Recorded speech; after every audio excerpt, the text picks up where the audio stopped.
Congratulations on finding out that you're going to be a new parent. It's a fun, exciting, and extremely exhausting experience. I had my son about a year ago, and I remember when I first got pregnant that I was really interested in how my baby was going to be developing, and specifically how his brain was going to be developing. So if you're currently wondering the same, then let's get started. So around the 3-week mark, you probably didn't know you were pregnant yet, but your little one has already started getting to work. Groups of cells have come together to form a flat structure called the neuroplate. This structure is the building blocks of your baby's brain and spinal cord. It will grow longer and then fold to form a tube, which will then be called the neurotube. By the 6th to 7th week of pregnancy, 250,000 brain cells are forming each minute. It is also during this time that the neurotube closes. Once the neurotube closes, it's going to bulge into 3 sections. The first section on top is going to be the forebrain, in the middle is going to be the midbrain, and on the bottom is going to be the hindbrain. And just behind the hindbrain is going to be the spinal cord. The second trimester is marked by your 14th week of pregnancy. By the 17th week, you're able to do a fetal MRI scan, which can be done to show the cross sections of your baby's brain. In my experience, the fetal MRI was not a standard scan that was offered, but you can certainly look into it if that's something that you're interested in doing.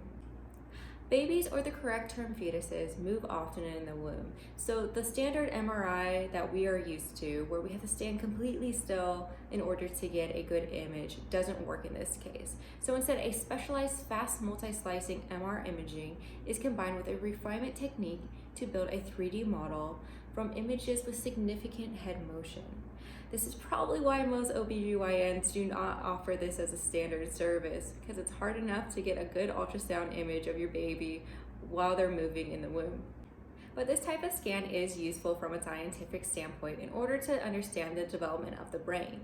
On the MRI scan, it will show 4 large cavities that the brain uses as communication networks known as ventricles. By the 24th week, these ventricles will reduce in size as the cerebral mandel, or the outer layer of the brain known as the gray matter, will thicken. In addition, the basal ganglia, which controls voluntary motor motion, cognition, and emotion among other things, is formed and contributes to the formation of the typical shape of the ventricle system. At the tail end of your trimester, your little one's brainstem, controlling the heart rate, breathing, and blood pressure, is almost entirely matured. At this point, your baby's movement is influenced by the cerebral input, and your baby can respond to noise and have preferences such as keeping their hands close to their face, which can also make it hard to get a good ultrasound picture.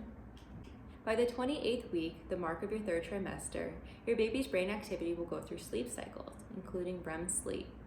At the same time, the cerebellum, which is in charge of the coordination and regulation of muscular activity, is developing faster now than any other area in your baby's brain.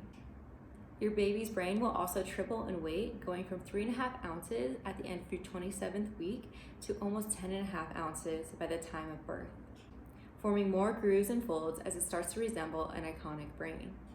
The cerebral cortex is also developing rapidly and contains 4 lobes.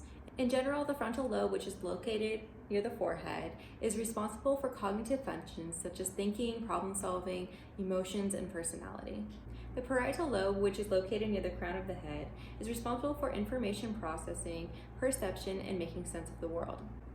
The temporal lobe, which is located near the temple, is responsible for memory, understanding, and language. The occipital lobe, which is located near the very back of the head, is responsible for vision.